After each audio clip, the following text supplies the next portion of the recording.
everybody. Good evening, and welcome to Let's Talk Marriage. I hope you all had a great Mother's Day. I did.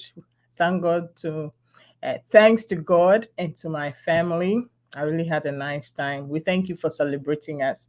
When you celebrate us, it encourages us to keep doing what God has ordained us to do and do it well. So, God bless you, our families, for celebrating us. And tonight's topic is just like a summary of wife's speech and husband's speech. And we thank Dr. Solomon Bote, for speaking on behalf of the men. There was a lot of things that he said, and I was actually writing notes. I was taking notes. And of course, I did the women's speech and the wife's speech. And I summarized everything, and based on what he said, I think that there were a few things that I left out that I would want to explain a little bit, and then we take it from there. So I'm expecting your questions. I want this to be interactive because the more questions you ask, the more we know what you want us to talk about, and the more we are able to share. It's not about what I think, we are all sharing ideas, and the more we share, the more we learn from each other. This is a talk. We are both talking. This is not a lecture, and this is not a speech. We're here to summarize wife's speech and husband's speech and see what we're taking away from it. And for started, the whole reason we started this whole thing was that most of the time when men and women meet, like husband and wives meet with other couples, and we are speaking, the wives say the same things, the husbands say the same things, and most of the time, there's no middle ground. We are not able to come to a compromise. It's like the men are, the husbands or the men are standing by what they're standing by, and the wives are also standing by what they're standing by, but we are complaining about the same things. It's not like most of the things we complain about are similar in most homes. So the goal was, how do we find that middle ground? How are we able to have the talk in a different way that we'll be able to hear what the husbands are saying, and the husbands will also be able to hear what the wives are saying, and be able to have better communication and a better marriage? That is the whole goal of the discussion. We've said a lot, and today we just want to conclude it all. One of the things that came up from Dr.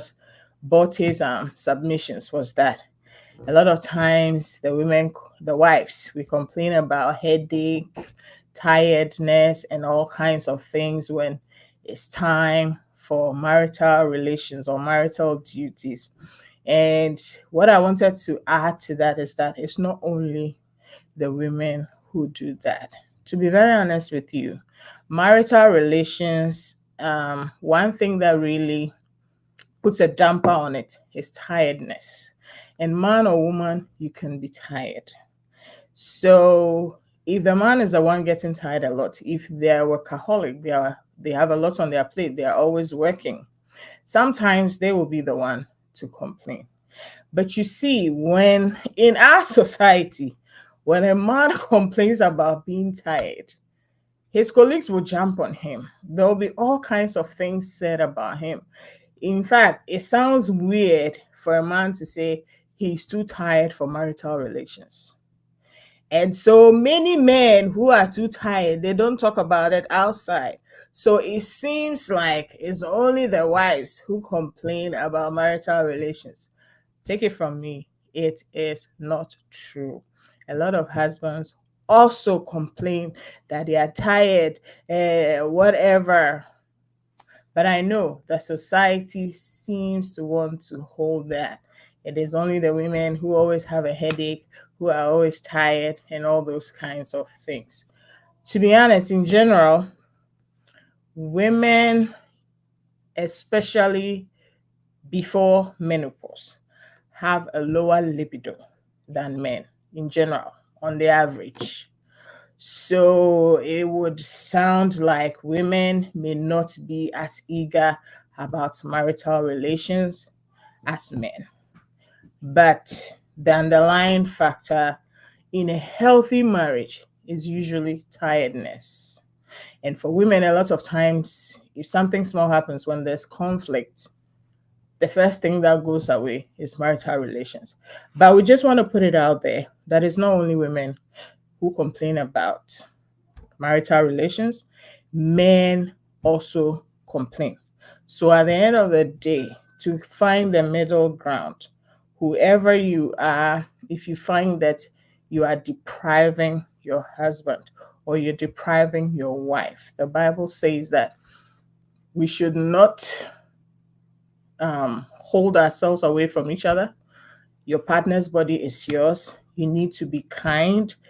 So if you realize that you are unable to fulfill your marital duties on day one, whatever is stopping you, work on it, take it away so that day three, day four, you are able to come back and fulfill your duties. It's not fair for you to walk around and think that your partner should be able to stay without having marital relations. It's the icing on the cake of marriage. So make sure that you are taking it seriously and doing it right. The other thing I wanted to talk about, I realized that most of the things that Dr. Botte raised, they are really common. They happen a lot. They are true. We've taken note and we said all that we needed to say. And we can go back to last 2 weeks' video, the husband speech. If we want to hear more about that, we can go back to that video and listen to it some more. But there are really two kinds of people in general, two kinds of husbands and wives in general. There are the normal kind of husbands and wives, the ones that are naturally living the married life that have regular problems. All of these things that we listed in the husband's speech, in the wife's speech, can be worked on and are common in these regular marriages. But there is a different kind of husband and wife, or the second type of husband and wife. There are some people that have hidden agendas. For example, there may be a husband who believes that the wife is beneath him, that women are annoying, women are second class citizens, that the wife should not have equal say in their decision making. And you see, sometimes their ideas are so diabolical that even they themselves, they are ashamed to put it out in public. So they will actually hide what their true feelings are or what their true reasons are, and then find a way to manipulate the partner into doing what they want. These are the kinds of husbands and wives who will be smiling on the surface, but they are diabolical behind the scenes. And you and I are human. Most of the time, we cannot read somebody's mind. We cannot read our partner's mind. It's only time that reveals some of these hidden agendas and hidden wickedness. For example, with the example that I'm talking about, a husband who feels like women are beneath him or his wife is beneath him may not come up and say that to the wife. So the wife will be there thinking that, oh, we are partners in this marriage. But unknown to her, the husband will be taking strategic decisions to make sure that the woman keeps being beneath him. For example, he would try to stop the woman from working full time. He'll make all kinds of excuses and he'll try to deprive the woman of financial liberty. He'll be dictating the woman's life. Some men have been known to tell their wives that they don't eat day old food. They need fresh food every day. And if you are somebody who knows how to cook, you know that there's such a thing as leftovers. So if you don't eat leftovers, I don't know what kind of human being you are.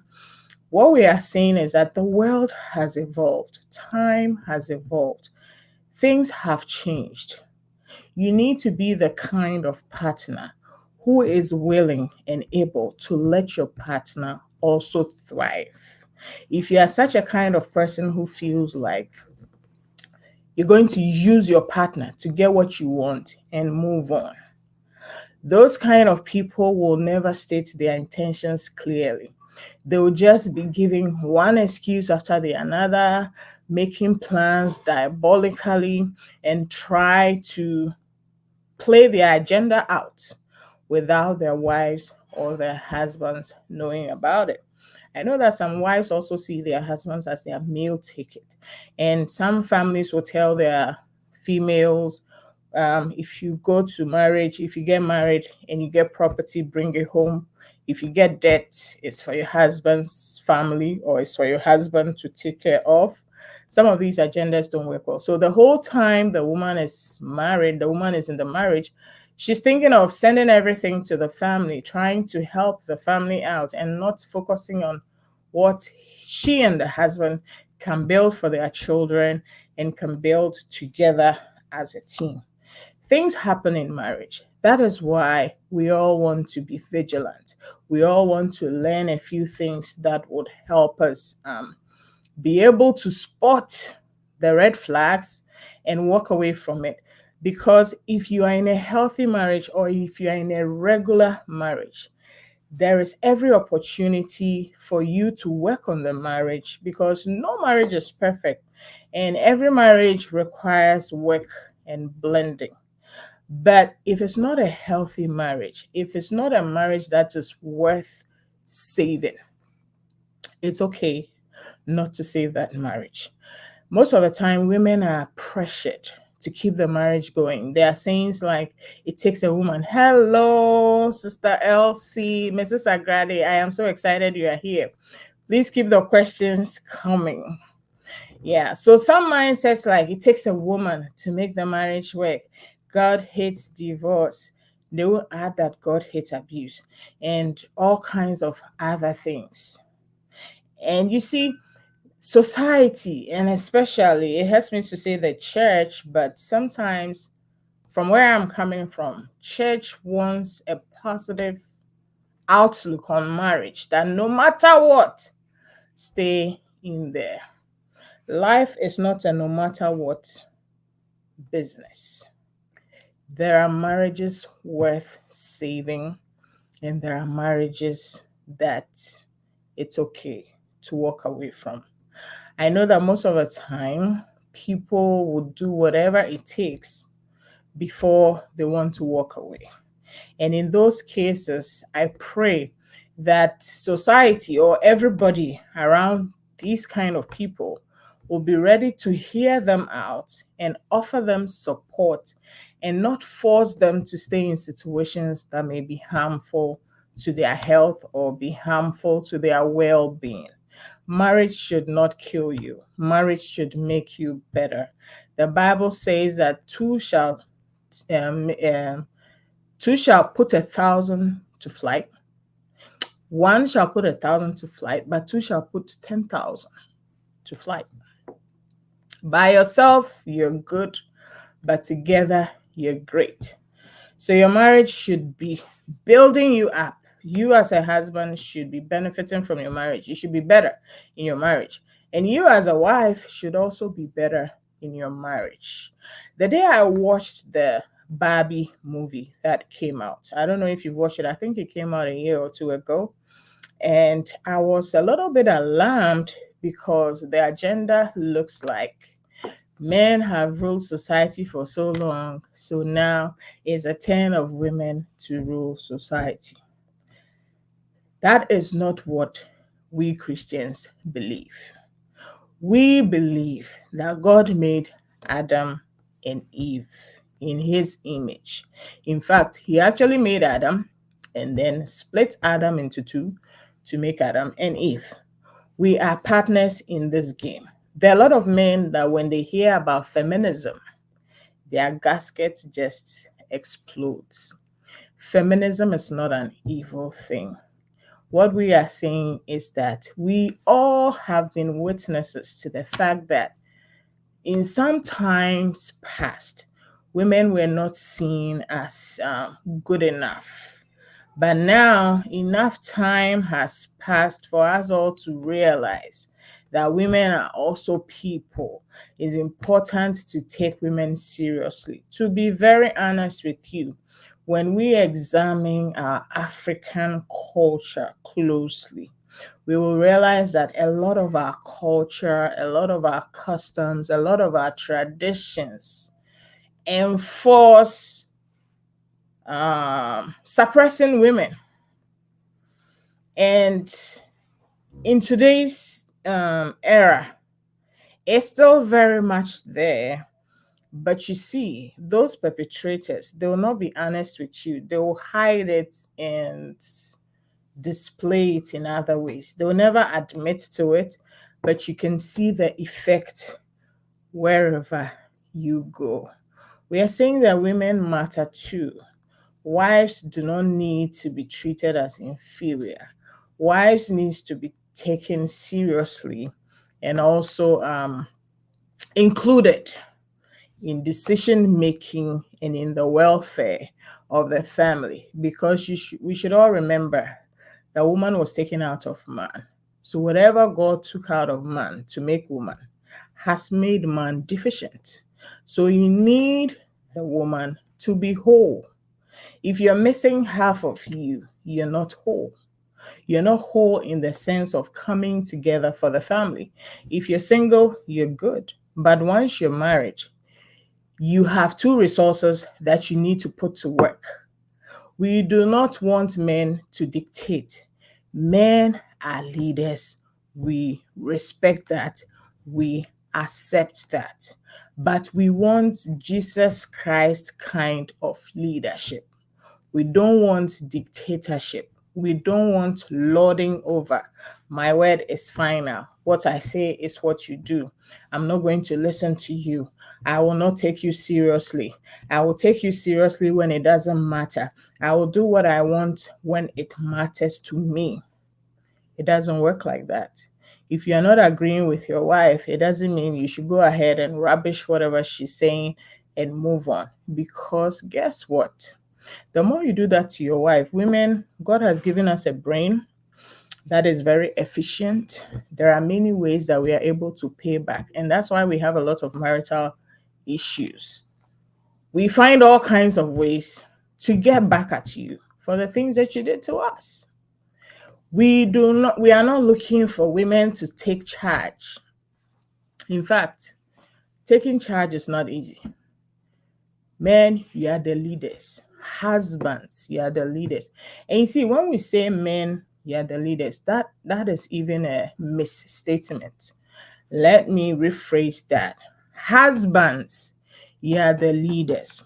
It doesn't mean that as a man, every woman is under your control. It is only your wife, only your one and only wife that you are leader over. Wherever else, you have to earn your leadership. We are not here to fight. We are not here to say that women should take over. No. Feminism has become necessary because we need to bridge the gap. A lot of women are being suppressed in many communities to think that they cannot do things for themselves, to think that they cannot have a say in their families, and it's affecting society negatively. A lot of times when men are incapacitated, let's say they have a chronic illness, God forbid that it happens to anybody, but let's say when the man has a chronic illness or the man loses his life, God forbid, then the family is going down because all hope and all the financial stability was coming from the man. If we developed both sides, the woman could also take care of the family. So we are not saying that women, we want to be bosses, no, but we are saying that we want servant leadership. We want the Jesus Christ kind of leadership, where the husbands will wash their wives' feet, where the husbands will take all the responsibility, where the husbands will take the accountability. And we're also saying that we need to watch out For toxic people or toxic partners, there are regular marriages that issues can be worked out, but there are marriages that have come to the point where the partners are not ready to change, and therefore you need to make a decision as to how to go forward. If you realize that your partner is wicked, if you realize that your partner is toxic, we are here to support you not to listen to the rhetoric that and not to be forced to stay. Your life is more important than marriage. There will be no marriage in heaven. So don't stay in your marriage and die. If your marriage is taking away your joy, if your marriage is taking away your life, you are the only one who knows how it feels. You are the only one who knows how bad or how deep it goes. We want to normalize the fact that if your marriage is toxic, if your marriage is being harmful to you, if you are in an abusive marriage, it's okay to walk. And we want you to know that we believe in that, so that in case you need support, you will reach out. There are some men who believe it's okay to hit your wife, to discipline your wife. I really don't know how they came about that conclusion, but if you're married to a partner and you think you have to discipline them, I really don't get what kind of mindset you have. And for such a person, you deserve to be left alone so that you can go get some healing, you can go get some education, so that you can go get healthy, because I don't know what anybody can do with that kind of mindset. We do realize that people are people. So you cannot trust your husband 100%. You cannot trust your wife 100%. The one you should trust 100% is God. If you see that your husband is misbehaving, take action. Don't be forced to think that, oh, as for a woman, it is your fault if the marriage works. You should be able to swallow this. Nobody is swallowing anything. If the matter is serious enough, seek help. And it is not an outsider who's supposed to tell you whether it's serious enough or not. You, as an adult, need to be able to decide that this thing that is going on in my marriage, is it healthy enough for me? If you think it's gone too far, then it's gone too far. You don't need everybody else to come and tell you what it is. The decision is yours to make. Many a times you realize that money becomes a power tool. The one who controls all the money controls all the decisions sometimes. There are kind men, there are regular men who are able to still do the right thing when they are controlling all the money in a marriage. God bless regular men, God bless regular husbands. But there are some wicked people that they try to control the money so that they can control you, so that every action that you take has to go through them. If you find yourself in such a situation, no amount of working on the marriage is going to change anything. It is what it is, and the next step has to come from you. We don't want to sound like all husbands are bad, all wives are bad. No. But what we know is that because of bad husbands, because of toxic wives, we all need to be vigilant. We all need to have our eyes open. We all need to be able to work on a red flag, to address a red flag when we see one. Don't be coerced to stay with a red flag, because a lot of times your very life is at stake. The lives of your children are at stake. We only have one chance at life. One singer, Toby Mac, he said, life is not a dress rehearsal. This is it. So if you allow your marriage to destroy your life, that's all you got. And we are not saying husbands are bad, wives are bad. No, we are saying that there's regular kind of marriage and there's a toxic kind of marriage. Maybe one partner is toxic or both partners are toxic, and because of that, the marriage is in a very bad shape. We need to normalize marriages seeking help. And we need to normalize being able to identify that a situation has gone beyond help and needs to end. People make mistakes in choosing a life partner. If you make a mistake in choosing a life partner, you should not be doomed for the rest of your life. But you see, ultimately, the choice is yours. If you want to stay in it, you're an adult. Nobody can stop you. But I hope you value your life, and I hope that you give it enough consideration to be able to decide what is best for you. In our marriages, we know that we're supposed to lean on each other, and we lean on each other a lot. But ultimately, the one that we should be leaning on the most is God. Sister Elsie says some women stay in toxic marriages because of stigmatization. Thank you so much. Yes, society doesn't want divorce. Society sees divorce as a failure. And even outside of the stigmatization, it's hard to survive as a single person after you've been married and had children. How are you going to take care of the children? And sometimes you leave your regular occupation or career when you get married.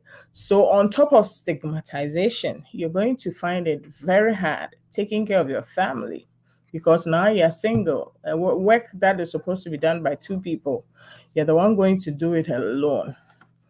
But to Sister Elsie's point, stigmatization is a very big part of why many women don't leave or many men don't leave. Please, if somebody is divorced, it doesn't mean they are evil. It means they came to a point in their life where they decided divorce was the best thing for them. And sometimes it is. So if they've made that decision, please don't stigmatize them. It is okay to walk away if your marriage is killing you. You take it like you are the bad person. By the end of the day, the situation is killing you, so you're walking. And people who are divorcing need support. If you divorced, you haven't committed a crime. It's okay to walk away from a toxic situation. You only get one chance at life.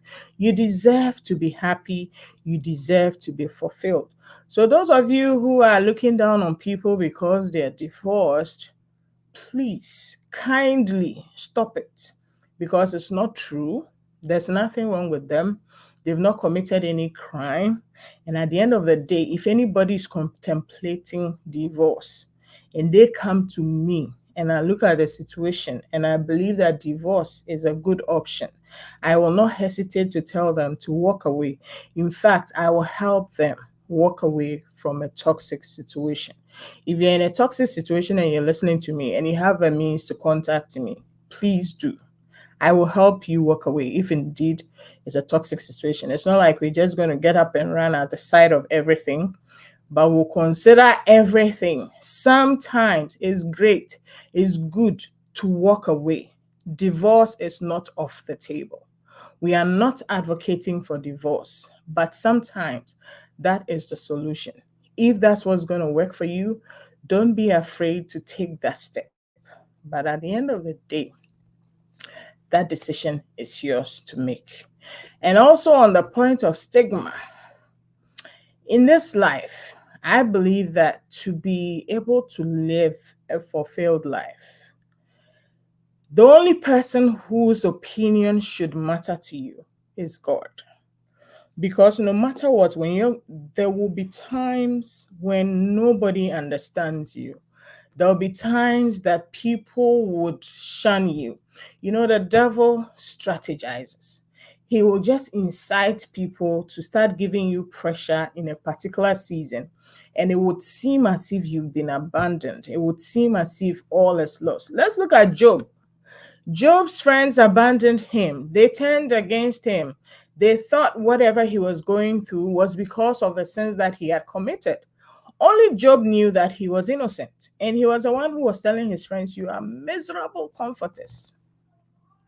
But you see, everybody goes through that once in a while. So if you're not able to overlook society talking about you, there are a lot of things you never do. For me, sometimes people's comments hurt me, people's opinions matter to me. But I've come to a place where God's opinion matters to me the most. If I feel like God approves of what I'm doing, whatever anybody else say, it may hurt, but I would do everything in my power not to care. Because the people who are talking about you, they are not in your shoes. They don't know what you're going through. If they were going through the same thing, they probably would do worse. So let's normalize looking to God and shutting out every other voice. People mean well. And sometimes you need your tribe. You need people you can trust who can speak into your life. But even them, like Job's friends, they were his friends because they were good people, they were his tribe. But there came a point that they didn't see eye to eye with him. They were the ones rather causing him sorrow when he was suffering. So sometimes, once in a while, even the ones you trust could give up on you. They could be in a wrong place, maybe because the devil is inciting them against you or whatever. But at the end of the day, let your ultimate support be God. As long as God's opinion is the one that matters most to you, nobody can derail you. People are fickle, they change their mind all the time. But God will always be faithful to you and not let what more than you are able to handle come to you. We need to realize that everything that comes to you, you are able to overcome it, because First Corinthians 10 verse 13 said that no temptation has befallen you unless that which is common to man. And God is faithful that he will not let anything that is more than you can handle come to you, but rather he would make a way so that you can come out of it victorious.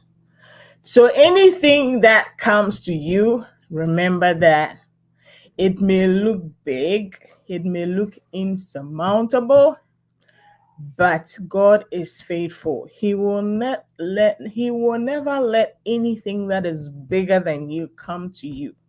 So once it comes to your door, know that you are more than able to overcome it. You are more than able to master it.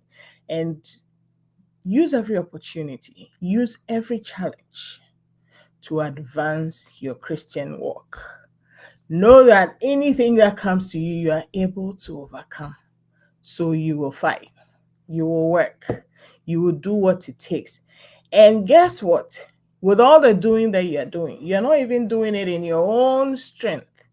You need the strength of God. As long as the Holy Spirit is with you, as long as you're connected to the vine, you will always have what it takes to handle every challenge that comes to you. God has promised. He is faithful. He will never let what is more than you can handle come to you. So encourage yourself with that so that every situation that comes, stand firm. Stay connected to Jesus. Ask the Holy Spirit for help and conquer your battles.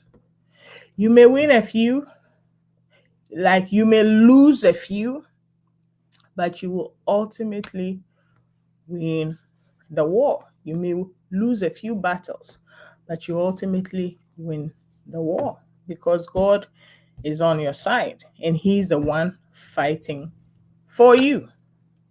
So don't be afraid. Don't be scared. God is on your side. He will not let anything that is more than you can handle come to you. If it came to you, then it means you can handle it.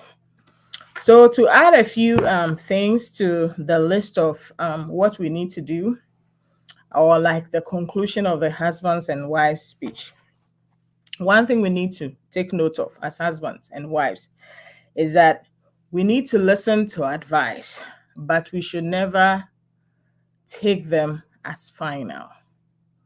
If somebody advises you as a husband or somebody advises you as a wife, make sure you agree with whatever they said before you put it into practice.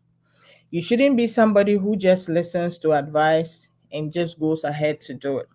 Because guess what? If you make a mistake because you listen to somebody's advice, it's still your mistake because it was your choice to listen and do. There are some people who are very respectable. There are some people who are your mentors, and therefore they have a big influence in your life, but they are people. They are not God. If they tell you something that does not agree with your spirit, or that doesn't agree with your usual or your own decisions of what you want for yourself, listen to the advice, say thank you, but ultimately what you go ahead to do should be something that you yourself can stand by. Don't do anything and go blame somebody that this person advised me to do this and this. That's why I did it. No, you should be able to take responsibility for it. So if whatever advice that you received, if you are not able to stand by it as your own, then you probably should not be doing it. It doesn't matter who it comes from because they are not God. Make sure whatever advice that you are listening to, you agree to it and you can stand by it. Some of the advice you need to throw it out, listen, say thank you, and throw it away. Some of the advice you need to keep it for later. Some of the advice you can actually follow, but let your own advice be more important to you than what somebody else will tell you. And if you're going to use somebody's advice, make sure that you stand by it and you agree to it. Another thing that we can also do so that we can thrive in our marriage, or another thing on the list, on the conclusion of what wives and husbands need to do in marriages, is that don't lose yourself in the marriage. There are some people in their marriages that only one person is controlling the marriage. It could be the wife controlling the marriage or the husband controlling the marriage. The marriage has to be a partnership all the time.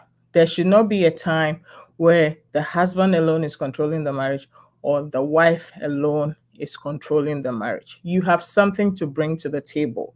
Your voice needs to be heard and respected. Don't allow your husband to say that I'm head of the home, so my word is final. Whatever I say goes. Or don't be a woman who is able to manipulate or coerce your husband such that he has been mummified. He only follows your orders. He doesn't even take his time to think about what you say to him because you've created a condition that if he doesn't do what you say, then chaos ensures. And he's not the kind of person to want chaos to continue. So when you start doing your drama, he will just cut everything short and do whatever you want. It happens on both sides. Don't lose yourself. Make sure marriage remains a partnership. You have something to bring to the table. Your partner has something to bring to the table. If it happens that your voice is getting lost, work at bringing it back. Have a conversation with your partner. Have somebody help you figure it out. And you guys come back to the place of partnership. Amen. And another thing, wife's speech, husband's speech, bottom line, do not tolerate abuse. Emotional abuse, physical abuse, financial abuse. Do not tolerate abuse. If abuse is happening, call it out. Find help. Do not sit down and let your partner abuse you for any reason, for any length of time. Abuse is unacceptable. If you want to tolerate abuse, that's your choice. But I will tell you over and over again, do not under any circumstances tolerate abuse. Emotional, financial, verbal, physical abuse is abuse. Do not tolerate it. If you see it happening, call it out, find help, stamp it out. It's not part of the marriage deal, and it should never be a part of it. And then also beware of unhealthy power dynamics. And when I talk about unhealthy power dynamics, I mean that maybe because one person earns more money than the other, they're using the money to control you. Or maybe because as a woman, you have to take care of the family, they're using that to control you. If anything in the marriage is forcing you to do what you are not willing to do, it means the power dynamics have shifted in a negative way. So make sure you take steps to bring it back. If you're not earning enough, hey, step up your earning or find help. You see, it's difficult to work with an unwilling partner. If your partner is determined to bring you down, that's a marriage that you may not need to be a part of, because marriage is a partnership. Your partner should want to work with you. If your partner has checked out of your marriage, or your partner is determined to bring you down, that is a place where there's danger. So if you find that your partner doesn't want to work with you anymore, doesn't want to be a team anymore, it's a sad situation, but you have decisions to make. I will leave that one up to you. And also, don't use traditional roles as an excuse not to play a reasonable role in your marriage. One thing that I find is that women's role or wives' roles have sort of remained pretty much constant over the course of time. But husbands' roles have diminished considerably. Because in today's world, hello, Auntie Vivian, nice to see you. You're welcome. Considerably, husbands' roles are diminishing. Not that husbands' roles are diminishing. Let me rephrase that. But you see, the traditional roles that we had for wives and husbands in marriage, the ones for the wives are still standing, but many of the ones for the husbands are diminishing. Let's talk about cars. These days, it doesn't take a guy or a husband to fix a car. You just drive it to the shop. They'll do whatever they need to do for you. When things need to be fixed around the house, sometimes it requires expertise to get it fixed. So you call the guy, whichever guy needs to come fix whatever thing, they'll come and fix it. You call the professionals and then they'll fix it. So the softer roles of men in the family is becoming more needed and more important. Fathers are not just there, or husbands are not just there to provide financial security. They're also there to provide emotional security, spiritual covering. And then, most of all, in this day and age, husbands are needed to help very much with chores like cleaning and cooking and taking care of children. Things have changed, and those things have become necessary for husbands. For those husbands who have been able to kind of step up, who have been able to see the need and be able to adjust, things are working smoothly. But there are some few husbands who feel that cooking should never be a part of their job, who feel that cleaning should never be a part of their job, who feel that taking care of children should never be a part of their job. And that is where a lot of issues are arising from. Because these days, the need for the purely masculine things are diminishing because you can get it done in the store. You can call somebody to do it for you. So the softer roles are needed more. In this day and age, in our society, They'll be like, oh, the women should go to church and pray. No, the men should be even praying more than the women. The men should be doing more homework than the women. The men may be needed to do more school drop-offs than the women. It's like, in this day and age, those husbands who are succeeding are the ones who are just looking at what needs to be done and jumping in no matter what. Because if you stand around and say that this is a woman's job, that is when the problems come in. As a man, as a husband, whatever it takes is whatever you need to do. As a wife, as a woman, as a mother, whatever it takes is whatever you need to do. Your marriage should be unique. It shouldn't matter who does what. What should matter is that we are two people, we both come to the table with unique set of skills.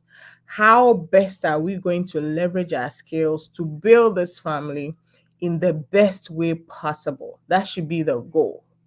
The mindset of this is a woman's job and this is a man's job. We've come to a place that it is becoming obsolete. It's becoming unnecessary. What is necessary is being reasonable and doing whatever it takes as much as you can as a husband or a wife to make sure that the family is thriving, your partner is also thriving. So it's important that you let go of traditional roles, as in this is a wife's job, this is a husband's job. In this day and age, that is not what works. What works is being able to be reasonable in the situation and doing whatever it takes to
so.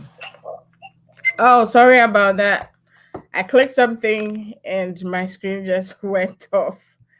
Yes. So, husband speech, wife speech, the conclusion of the matter is that as Christians, marriage is between you, your partner, and God. You are accountable to your partner and you are accountable to God. Whatever you are doing in your marriage, make sure that when God asks you, you'll be able to defend it. And the good thing about God is that He doesn't need evidence. He doesn't need you to defend yourself. He knows what you did. He knows your motives. He knows your hidden agenda. There is nothing you can hide from God. So, as a wife, as a husband, whatever you're doing, make sure that deep down, as God is watching you, you know you're doing the right thing. If you're not doing the right thing, it's up to you to change. Because this marriage thing is not for fun. It is somebody's life, and you're going to give account on your marriage. Sometimes there are people who can talk really well. So even when they are doing the bad thing, they can defend themselves really well so that even the one doing the right thing will seem like the bad one. Take example, getting a very good lawyer to defend you in court. Sometimes you are guilty, but they are able to talk for you and invoke certain laws and principles and let you go scot free or let you go with a much less sentence. But the ultimate judge, he does not need evidence. There is no way anybody can defend you. God does not need witnesses. He does not need anybody to defend you. He knows what you've been doing in your marriage. So let your marriage be a sacrifice to God. Do not tolerate abuse. But let your marriage, let the contribution that you're making in your marriage be unto God as well as unto your partner. Because when you forget the God part and you act like you're only dealing with your partner, you will be doing things that you think is right and your partner may even see as good, but before God, it may be lacking. God knows what He placed in you. God knows what you can handle. God knows your heart. So as long as whatever you're doing is pleasing to God, as long as you know that you are following the principles of God, you are pleasing God, then for sure you will meet the mark when it comes to your partner. Your partner may not always be happy with you, but at the end of the day, when you do the right thing will always win. So if you are able to explain yourself to other people and they think you're doing great, don't be excited. Make sure that when God examines your marriage, when God examines you, God will see you as a good Christian in that marriage. Don't let your Christianity be the one that outsiders see. Let your family be the first people to be able to give a testimony about you. That as for you, you're a good Christian. Your good Christianity should shine at home. And let's also not forget that if your marriage comes to a toxic point, it is very much okay to walk away. It is never a thing that there should be marriage at all cost. Even there's no marriage in heaven. So why are you forcing yourself to stay in a situation that is harmful to your life or harmful to your well-being? As you go to heaven, you are not even going to be married in heaven. Marriage is for this earth. So if it's not working out on this earth and you've given it the best consideration, don't be coerced into staying because your marriage should make you happy. Your husband should not betray you. Your wife should not betray you. Your marriage should not be destructive to your well being. And please stop looking down on people who have decided to walk away from their marriages. And ultimately, if you've walked away from your marriage and people are looking down on you, I pray that you find strength to know that it is only what God thinks that matters. What man thinks, man changes their mind all the time. And most of the time, when we feel like other people are judging us, sometimes they don't even have time to think about us that much. It is us who are thinking that people are thinking about us and they'll talk about you for a moment. It's the devil who magnifies those thoughts. It's the devil who magnifies those negative things that you hear because people really don't have time for you. They have their own issues to deal with. They're probably having serious issues that they are not done dealing with. So they'll talk about you for a moment, but the devil always wants you to think that, oh, they hate you. And sometimes you will have somebody give one comment and then the devil will come and magnify it. Sister Elsie says, do unto others what you yourself would like to be done unto you, the golden rule. Be reasonable and stand in people's shoes. Don't ridicule people. It's true that when matters come, we all talk, but please be kind in your words. Do unto others. That's what Sister Elsie said. Do unto others what you yourself would like to be done unto you. When you put yourself in your wife's shoes, when you put yourself in your husband's shoes, if you were them, would you be happy with what is being done to you? Let's be fair. Let's be reasonable.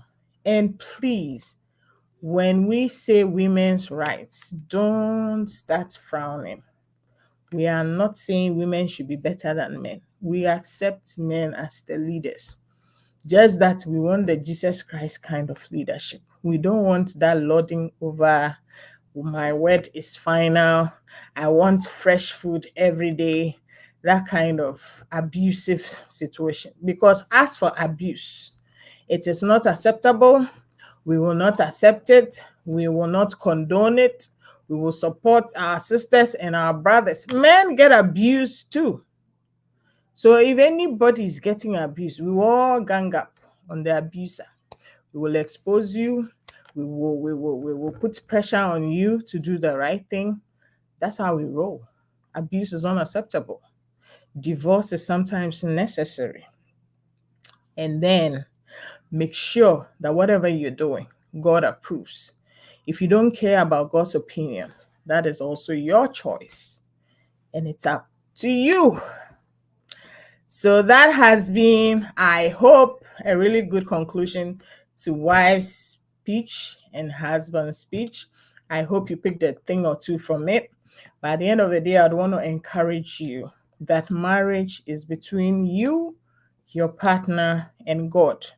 God supplies the strength, God supplies the energy, God supplies everything that you need so that you can have a successful marriage. So until we come your way, God willing, next week with another interesting topic on marriage, I pray that God continues to bless your marriage. And also remember that it takes a good Christian to have a good Christian marriage. Thank you for joining us. God bless you. See you next week. Bye bye.